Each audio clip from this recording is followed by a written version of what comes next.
ಹಾಗೆ GST ಕಟ್ಟೋದ್ರಲ್ಲಿ ನಾವು ಭಾರತದಲ್ಲಿ ನಂಬರ್ 2, ಎರಡನೇ ಅತಿ ದೊಡ್ಡ ರಾಜ್ಯ.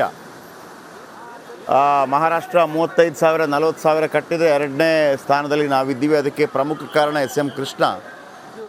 ಅಂದರೆ ದುಡ್ಡು ಒಕ್ಕಸ ನೋಡಿ.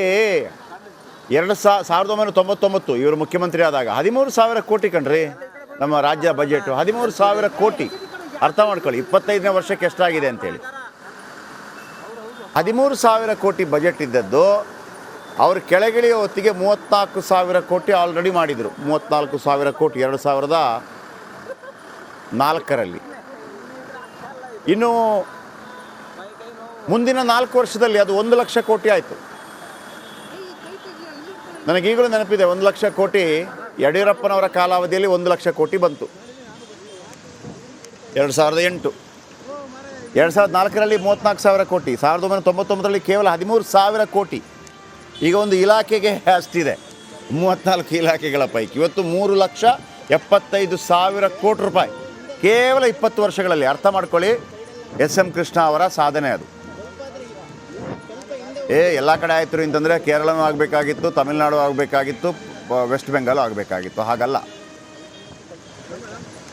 ಬೆಂಗಳೂರಿನ ಜಾಗವನ್ನು ವಿದೇಶಿ ಕಂಪನಿಗಳು ಬಂದು ಹೂಡಿಕೆ ಮಾಡಿ ಅಂತೇಳಿ ಅವಕಾಶ ಮಾಡಿಕೊಟ್ರು, ಮೂಲಭೂತ ಸೌಕರ್ಯಗಳನ್ನು ಕೊಟ್ಟರು.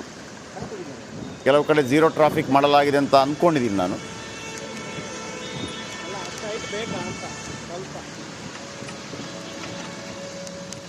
ಒಬ್ಬನೇ ಒಬ್ಬ ದೂರವನಿಲ್ಲಲ್ರಿ SM ಕೃಷ್ಣ ಅವರನ್ನು. ನೀವು ಯಾರನ್ನು ಬೇಕಿದ್ರೆ ತಗೊಳ್ಳಿ, ರಾಜಕೀಯ ನಾಯಕರನ್ನು, ವಿರೋಧ ಪಕ್ಷದವರಾದರೂ ಒಂದು ದೂರದ ಮಾತಿಲ್ಲ. ಅದು ದೇವೇಗೌಡರಾಗಲಿ, ಕುಮಾರಸ್ವಾಮಿ ಅವರಾಗಲಿ, ಯಡಿಯೂರಪ್ಪನವರಾಗಲಿ, ಸಿದ್ದರಾಮಯ್ಯನವರಾಗಲಿ, ಇವನ್ DK ಶಿವಕುಮಾರ್ ಆಗಲಿ. ಹೌದೋ ಅಲ್ಲೋ? SM ಕೃಷ್ಣ ಅವರ ಬಗೆಗೆ ಒಂದು ಟೀಕೆನೇ ಇಲ್ಲ. ಆಮೇಲೆ ಒಕ್ಕಲಿಗ ಸಮುದಾಯದ ದೊಡ್ಡ ನಾಯಕ ಆಗಿದ್ದರೂ ಕೂಡ ಸಾಧಾರಣವಾಗಿ ಒಂದಿರುತ್ತೆ, ದೊಡ್ಡ ಸಮುದಾಯದ ನಾಯಕರು ಅವರಿಗೆ ಹೆಚ್ಚು ಮಣೆ ಹಾಕ್ತಾರೆ, ಅವ್ರದ್ದೇ ಆಫೀಸರ್ಗಳನ್ನು ಜಾಸ್ತಿ ನೇಮಕ ಮಾಡ್ಕೊಳ್ತಾರೆ. ಈಗಲೂ ಇದೆ ಅದು. ಆದರೆ SM ಕೃಷ್ಣ ಯಾವತ್ತೂ ಆ ಥರ ಮಾಡಿಲ್ಲ. ಹಾಗಂತ ತನ್ನ ಸಮುದಾಯವನ್ನು ಕಡೆಗಣಿಸಿನೂ ಇಲ್ಲ. ಅನೇಕ ದಲಿತ ನಾಯಕರು, ಅನೇಕ ಅಲ್ಪಸಂಖ್ಯಾತ ನಾಯಕರು, ಅನೇಕ ಹಿಂದುಳಿದ ವರ್ಗದ ನಾಯಕರು, ಅನೇಕರು ಅವರನ್ನೆಲ್ಲ ಮುನ್ನೆಲೆಗೆ ತಂದಂಥ ಖ್ಯಾತಿ SM ಕೃಷ್ಣ ಅವರಿಗೆ ಖಂಡಿತವಾಗಲೂ ಇದೆ. ಮತ್ತು ಅವರ ಕ್ಯಾಬಿನೆಟ್ನಲ್ಲಿ ಕೆಲಸ ಮಾಡ್ತಾ ಇದ್ದವರಿಗೆ ಕೊಡ್ತದ್ದಂಥ ಅವಕಾಶ, ಅದನ್ನು ಮೋಟಮ್ಮ ಹೇಳ್ತಾ ಇದ್ರು, H. ವಿಶ್ವನಾಥ್ ಹೇಳ್ತಾ ಇದ್ರು. H. ವಿಶ್ವನಾಥ್ ಅವರಿಗೆ ಬಹುಶಃ ನನಗನ್ಸುತ್ತೆ ಒಂದು 2-3 ಗಂಟೆಗಳ ತನಕ S. ವಿಶ್ವನಾಥ್ ಅವರಿಂದ ಅನೇಕ ಮಾಹಿತಿಗಳನ್ನು SM ಕೃಷ್ಣ ಅವರ ಬಗ್ಗೆ ಪಡ್ಕೊಳ್ಬೋದು. ಆಮೇಲೆ ಯಾರನ್ನ ದ್ವೇಷಿಸಿದ ರಾಜಕಾರಣಿ, ನಾನೊಮ್ಮೆ ಹೇಳಿದ್ದೆ, ಒಮ್ಮೆ ಟೀಕೆ ಮಾಡಿದರು ಸದಾನಂದ ಗೌಡ್ರನ್ನು ಹಲ್ಕಿಸಿದ್ದಾರೆ ಅಂತ, ಮರುದಿವಸ ವಿಷಾದ ವ್ಯಕ್ತಪಡಿಸ್ತಾರೆ, ಫೋನ್ ಮಾಡಿ ಸಾರಿ ಕೇಳ್ತಾರೆ. ಆಮೇಲೆ ಕರ್ನಾಟಕದಲ್ಲಿ ಯಾವುದಿದೆ, ವಿಧಾನಸಭೆ, ವಿಧಾನ ಪರಿಷತ್ ಎರಡದ್ದು ಸದಸ್ಯ ಆಗಿದ್ದರು. ಲೋಕಸಭೆಯಲ್ಲಿ ಯಾವುದಿದೆ, ಲೋಕಸಭೆ, ರಾಜ್ಯಸಭೆ, ಅದರಲ್ಲೂ ಇಬ್ಬರು ಸದಸ್ಯ ಆಗಿದ್ದರು. ವಿರೋಧ ಪಕ್ಷದ ನಾಯಕ, KPCC ಅಧ್ಯಕ್ಷ, ಉಪಮುಖ್ಯಮಂತ್ರಿ, ಮುಖ್ಯಮಂತ್ರಿ, ರಾಜ್ಯಪಾಲ, ವಿದೇಶಾಂಗ ಸಚಿವ, ಪ್ರಧಾನಮಂತ್ರಿ ಒಂದು ಬಿಟ್ಟು ಎಲ್ಲ ಆಗಿದ್ದಾರೆ. ಪ್ರಧಾನಮಂತ್ರಿ ಅವಕಾಶ ಕೂಡ 2004ರಲ್ಲಿ ಇತ್ತಂತೆ ಅವರಿಗೆ. ನೋಡಿ, 2004ರಲ್ಲಿ ಭಾರತ್ ಶೈನಿಂಗ್ ಅಂತೇಳಿ ಅಟಲ್ ಬಿಹಾರಿ ವಾಜಪೇಯಿ ಅವರ ಸರ್ಕಾರ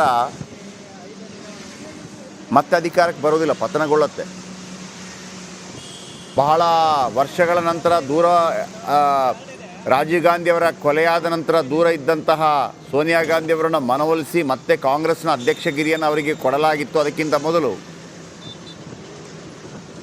ಸೀತಾರಾಮ್ ಕೇಸರಿ ಅಧ್ಯಕ್ಷರಾಗಿ ಅಲ್ಲಿ ರಂಪಟ ಉಂಟಾಗಿ ಜಿತೇಂದ್ರ ಪ್ರಸಾದ್ ಇವರೆಲ್ಲ ಗಲಾಟೆ ಮಾಡಿಕೊಂಡು ಕಾಂಗ್ರೆಸ್ ಪಕ್ಷ ಒಡೆದಾಡ್ಕೊಳ್ಳೋ ರೀತಿಗೆ ಬಂದಾಗ ಮತ್ತೆ ಸೋನಿಯಾ ಗಾಂಧಿ ಅಧ್ಯಕ್ಷರಾಗ್ತಾರೆ. ಅದೃಷ್ಟವಶಾತ್ 2004ರಲ್ಲಿ UPA ಮೈತ್ರಿಕೂಟ ಅಧಿಕಾರಕ್ಕೆ ಬರುತ್ತೆ. ಆಗ ಅಬ್ದುಲ್ ಕಲಾಂ ಅವರು ರಾಷ್ಟ್ರಪತಿಗಳಾಗಿರ್ತಾರೆ. ಎಲ್ಲರೂ ಅಂದ್ಕೊಂಡಿರ್ತಾರೆ ಸೋನಿಯಾ ಗಾಂಧಿ ಗೆದ್ದು ಬಿಡ್ತಾರೆ, ಸೋನಿಯಾ ಗಾಂಧಿ ಅವರೇ ಪ್ರಧಾನಿ ಆಗ್ತಾರೆ ಅಂತೇಳಿ. ಆದರೆ ಕೊನೆ ಗಳಿಗೆಯಲ್ಲಿ ಒಂದು ಟ್ವಿಸ್ಟ್ ಉಂಟಾಗತ್ತೆ. ಮನಮೋಹನ್ ಸಿಂಗ್ ಅವರು RBI ಗವರ್ನರ್ ಆಗಿ, ಅದಕ್ಕಿಂತ ಆಮೇಲೆ ವಿತ್ತ ಸಚಿವರಾಗಿ, ಅಂದರೆ ನರಸಿಂಹರಾವ್ರವರ ಕಾಲಾವಧಿಯಲ್ಲಿ ವಿತ್ತ ಸಚಿವರಾಗಿ ರಿಟೈರ್ಮೆಂಟ್ ಲೈಫ್ ಆರಾಮಾಗಿ ಕೂತಿರ್ತಾರೆ. ಆಗ ಸೋನಿಯಾ ಗಾಂಧಿ ಅವರಿಂದ ಕರೆ ಹೋಗಿ ನೀವು ಪ್ರಧಾನಮಂತ್ರಿಗಳಾಗಬೇಕು ಅಂತ ಕರೆ ಹೋಗುತ್ತೆ. ವಿಶೇಷ ಏನಪ್ಪ ಅಂತಂದರೆ 2004ರಲ್ಲಿ ಇಬ್ಬರು ಚಾಯ್ಸ್ ಇದ್ರಂತೆ. ಒಬ್ಬರು ಮನಮೋಹನ್ ಸಿಂಗ್ ಪ್ರಧಾನಿ ಅಭ್ಯರ್ಥಿ, ಇನ್ನೊಬ್ಬರು SM ಕೃಷ್ಣ. ಯಾರು ಹೇಳಿದ್ದು ಅಂತ ನೀವು ಕೇಳಿದರೆ SM ಕೃಷ್ಣ ಅವರಿಗೆ ಮನಮೋಹನ್ ಸಿಂಗ್ ಅವರೇ ಈ ಮಾತನ್ನು ಹೇಳಿದ್ರಂತೆ. ಯಾಕೆ ಕೊನೆಗಳಿಗೆಯಲ್ಲಿ ಅವರಿಗೆ ಸಿಕ್ಕಿಲ್ಲ ಅನ್ನೋದು ಯಾರಾದರೂ ಗೊತ್ತಾಗಬೇಕು ಅಂತಂದರೆ ಬಹುಶಃ ಸೋನಿಯಾ ಗಾಂಧಿ ಅವರೇ ಹೇಳಬೇಕಷ್ಟೆ. ಬಹುಶಃ ನನಗನ್ಸುತ್ತೆ 1984ರಲ್ಲಿ ಇಂದಿರಾ ಗಾಂಧಿ ಅವರ ಹತ್ಯೆ, ಸಿಖ್ ಸಮುದಾಯಗಳಿಗೆ ಆಪರೇಷನ್ ಬ್ಲೂ ಸ್ಟಾರ್ ವಿಚಾರಕ್ಕೆ ಸಂಬಂಧಪಟ್ಟಾಗ ಏನು ಕೋಪ ಇತ್ತು, ಮತ್ತು 1984ರಲ್ಲಿ ಅವರ ಹತ್ಯೆಯಾದ ನಂತರ ದೆಹಲಿಯಲ್ಲಿ ನಡೆದಂಥ ಸಿಖ್ ದಂಗೆ, ಅದರಲ್ಲಿ 2000 ಸಿಖ್ಖರನ್ನು ಕಾಂಗ್ರೆಸ್ ನಾಯಕರುಗಳು, ಕಾಂಗ್ರೆಸ್ನ ಪ್ರಮುಖರು ಅಂತಂದರೆ ಕಾರ್ಯಕರ್ತರು ಕಂಡಲ್ಲಿ ಹೊಡೆದು ಸಾಯಿಸ್ತಾರೆ ಸಿಖ್ಖರನ್ನು. 2000 ಸಿಖ್ಖರ ಮಾರಣ ಹೋಮ ಆಗುತ್ತೆ. ಜಗದೀಶ್ ಟೈಟ್ಲರ್ ಅದರ ನೇತೃತ್ವ ವಹಿಸಿದ್ರು ಅಂತೇಳಿ ನಂತರ ಅವರು ಖುಲಾಸೆ ಎಲ್ಲ ಆಗ್ತಾರೆ, ಬೇರೆ ವಿಚಾರ. ಸಿಖ್ಖರಿಗೆ ಒಂದು ರೀತಿಯಲ್ಲಿ ಕೋಪ ಇರುತ್ತೆ. ಭಿಂದ್ರನ್ವಾಲೆ ಕಾರಣಕ್ಕಾಗಿ ಆಪರೇಷನ್ ಬ್ಲೂ ಸ್ಟಾರ್ ಅಂತೇಳಿ ಅಲ್ಲಿಯ ಸ್ವರ್ಣ ದೇವಾಲಯಕ್ಕೆ ಟ್ಯಾಂಕ್ ನುಗ್ಗಿಸಿರ್ತಾರೆ ಇಂದಿರಾ ಗಾಂಧಿ. ಆ ಕೋಪಕ್ಕಾಗಿ ಅವರನ್ನು ಹತ್ಯೆ ಮಾಡಿರ್ತಾರೆ. ಈಗ ಮಂಡ್ಯಕ್ಕೆ ಸಂಬಂಧಪಟ್ಟ ಹಾಗೆ ಅಲ್ಲಿಯ DC ಆಗಿರುವಂಥ ಕುಮಾರ್ ಅವರು, ಜಿಲ್ಲಾಧಿಕಾರಿಗಳು ಯಾವ ರೀತಿ ಕ್ರಮ ಕೈಗೊಳ್ಳಲಾಗಿದೆ ಅಂತೇಳಿ. ಅದರ ಜೊತೆಗೆ ವೀಕ್ಷಕರೇ, ಇವತ್ತು ಇಡೀ ಶಾಲಾ ಕಾಲೇಜುಗಳಿಗೆ ಕರ್ನಾಟಕದಾದ್ಯಂತ ರಜೆ, 3 ದಿನಗಳ ಶೋಕಾಚರಣೆ ಕೂಡ ಇರುತ್ತೆ. DC ಮಾತಾಡಿದ್ದಾರೆ, ಮಂಡ್ಯ DC ಕೇಳಿಸ್ಕೊಳ್ಳಿ. ಮಾಜಿ ಮುಖ್ಯಮಂತ್ರಿ SM ಕೃಷ್ಣ ಅವರು ನಿಧನರಾಗಿದ್ದಾರೆ. ಇವತ್ತು ಜಿಲ್ಲಾಡಳಿತ ಸಕಲ ತಯಾರಿಯನ್ನು ಕೂಡ ಮಾಡ್ಕೊಳ್ತಿದೆ. ನಮ್ಮ ಜೊತೆ ಜಿಲ್ಲಾಧಿಕಾರಿಗಳಾದಂಥ ಕುಮಾರ್ ಅವರಿದ್ದಾರೆ. ಸರ್, ಇವತ್ತು ಯಾವ ರೀತಿಯಾದಂಥ ಸಕಲ ತಯಾರಿಯನ್ನು ಮಾಡ್ಕೊಳ್ತಾ ಇದ್ದಾರೆ ಸರ್? ಎಲ್ಲ ಸಿದ್ಧತೆಗಳಾಗಿದೆ. ಪಾರ್ಥಿವ ಶರೀರ ಬೆಳಿಗ್ಗೆ 10 ಗಂಟೆಗೆ ಈ ಸ್ಥಳಕ್ಕೆ ಆಗಮಿಸ್ತಾ ಇದೆ. ಇದಾದ ನಂತರ 10 ಗಂಟೆಯಿಂದ ಮಧ್ಯಾಹ್ನ 2:30ವರೆಗೂ ಕೂಡ ನಾವು ಸಾರ್ವಜನಿಕರಿಗೆ ಒಂದು ಸೂಕ್ತ ವ್ಯವಸ್ಥೆಗಳನ್ನು ಮಾಡಿಕೊಂಡಿದ್ದೇವೆ. ಮತ್ತು 3 ಗಂಟೆಗೆ ಅಂತಿಮ ಸಂಸ್ಕಾರ ಪ್ರಕ್ರಿಯೆ ಪ್ರಾರಂಭವಾಗುತ್ತೆ. ಸರ್, SM ಕೃಷ್ಣ ಅವರು ಕೇವಲ ರಾಜ್ಯದ ಮುಖ್ಯಮಂತ್ರಿ ಅನ್ನೋದಕ್ಕಿಂತ ಇಲ್ಲಿ ಮುಖ್ಯಮಂತ್ರಿಗಳನ್ನಾಗಿ ಕೊಟ್ಟಂಥದ್ದು ಈ ಹಳ್ಳಿ. ಸೊ ಇಲ್ಲಿ ಭಾಳಷ್ಟು ಜನ ಬರ್ತಾರೆ, ಸುತ್ತಮುತ್ತಲಿನ ಜನ ಕೂಡ ಬರ್ತಾರೆ, ಅಭಿಮಾನಿಗಳ ಅಸಂಖ್ಯಾತ ಜನರು ಕೂಡ ಬರ್ತಾರೆ. ಅವ್ರಿಗೆ ಬಂದಂಥವ್ರಿಗೆ ವ್ಯವಸ್ಥೆ ಯಾವ ರೀತಿ ಇರುತ್ತೆ? ಸಾರ್ವಜನಿಕರಿಗೆ ಪ್ರತ್ಯೇಕವಾದಂಥ ಪಾರ್ಕಿಂಗ್ ವ್ಯವಸ್ಥೆ ಮಾಡಿದ್ದೇವೆ. ಜೊತೆಗೆ ಅವ್ರು ಬರ್ತಕ್ಕಂಥವ್ರಿಗೆ ಕ್ಯೂನಲ್ಲಿ ಬರಲಿಕ್ಕೋಸ್ಕರ ನಾವು ಬ್ಯಾರಿಕೇಡಿಂಗ್ ಸಿಸ್ಟಮ್ ಕೂಡ ಮಾಡ್ಕೊಂಡಿದ್ದೇವೆ. ಹಾಗಾಗಿ ಬರುವಂಥ ಎಷ್ಟೇ ಸಾರ್ವಜನಿಕರು ಬಂದರೂ ಕೂಡ ಎಲ್ಲರೂ ಕೂಡ ಸೂಕ್ತ ವ್ಯವಸ್ಥೆಯನ್ನು ಮಾಡಿಕೊಂಡು ಅವರಿಗೆ ಅವಕಾಶವನ್ನು ಕಲ್ಪಿಸ್ಕೊಡ್ತಾರೆ. ಸರ್, ಕೇಂದ್ರ ಸಚಿವರು ಕೂಡ ಆಗಿದ್ದರು.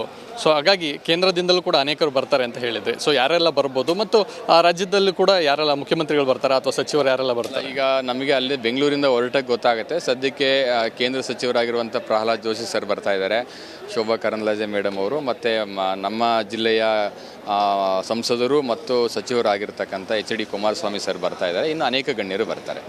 ಯಾವ ರೀತಿಯಾದಂಥ ಸಕಲ ತಯಾರಿ ಆಗಿದೆ ಸರ್ ಜಿಲ್ಲಾಡಳಿತದಿಂದ? ಯಾವುದೂ ಸಮಸ್ಯೆ ಆಗದಂತೆ ನೀವೇ ನೋಡ್ತಾ ಇದ್ದೀರಾ, ಎಲ್ಲ ಸಿದ್ಧತೆಗಳಾಗಿದೆ. ಯಾವುದೇ ಒಂದು ಸಮಸ್ಯೆ ಆಗದಂತೆ ಎಲ್ರಿಗೂ ಕೂಡ ಸೂಕ್ತ ವ್ಯವಸ್ಥೆಗಳನ್ನು ಕಲ್ಪಿಸ್ಕೊಡ್ತಕ್ಕಂಥದ್ದು ನಮ್ಮೆಲ್ಲರ ಜವಾಬ್ದಾರಿಯಾಗಿದೆ. ಎಲ್ಲ ಸಿದ್ಧತೆಗಳನ್ನು ಮಾಡ್ಕೊಂಡಿದ್ದೇವೆ. Thank you. ಇದಿಷ್ಟು ಇಲ್ಲಿನ ಮಂಡ್ಯದ ಜಿಲ್ಲಾಧಿಕಾರಿಗಳಾದ ಕುಮಾರ್ ಅವರ ಮಾತು. ಕ್ಯಾಮರಾ ಪರ್ಸನ್ ಮಹೇಶ್ ಜೊತೆ ಚಂದ್ರಶೇಖರ್, ರಿಪಬ್ಲಿಕ್ ಕನ್ನಡ, ಮದ್ದೂರು. ಓಕೆ, ಇದೀಗ ಅಲ್ಲಿ ನೋಡಿ ವಾಹನಗಳನ್ನು ನಿಲ್ಲಿಸಿದರು. ಮೀಡಿಯಾಗಳು ಫಾಲೋ ಅಪ್ ಮಾಡಿ ಹೋಗ್ತಾ ಇದೆ. ಪ್ರೋಟೋಕಾಲ್ ವಾಹನಗಳು, ಆಮೇಲೆ ಮಾಜಿ ಮುಖ್ಯಮಂತ್ರಿ SM ಕೃಷ್ಣ ಅವರ ಪಾರ್ಥಿವ ಶರೀರವನ್ನು ಹೊತ್ತಂತಹ ಚಿರಶಾಂತಿ ವಾಹನ, ಸಾಕಷ್ಟು ಹೆಚ್ಚಿನ ಮಂದಿಯಲ್ಲಿ ಪೊಲೀಸರನ್ನು ಕೂಡ ನಿಯೋಜನೆ ಮಾಡಿದ್ದಾರೆ. ನೋಡಿ, ಅಲ್ಲಿ ನಮ್ಮ ಮೀಡಿಯಾ ವಾಹನಗಳು ಕೂಡ ಅದನ್ನು ಫಾಲೋ ಅಪ್ ಮಾಡ್ತಾ ಇದೆ.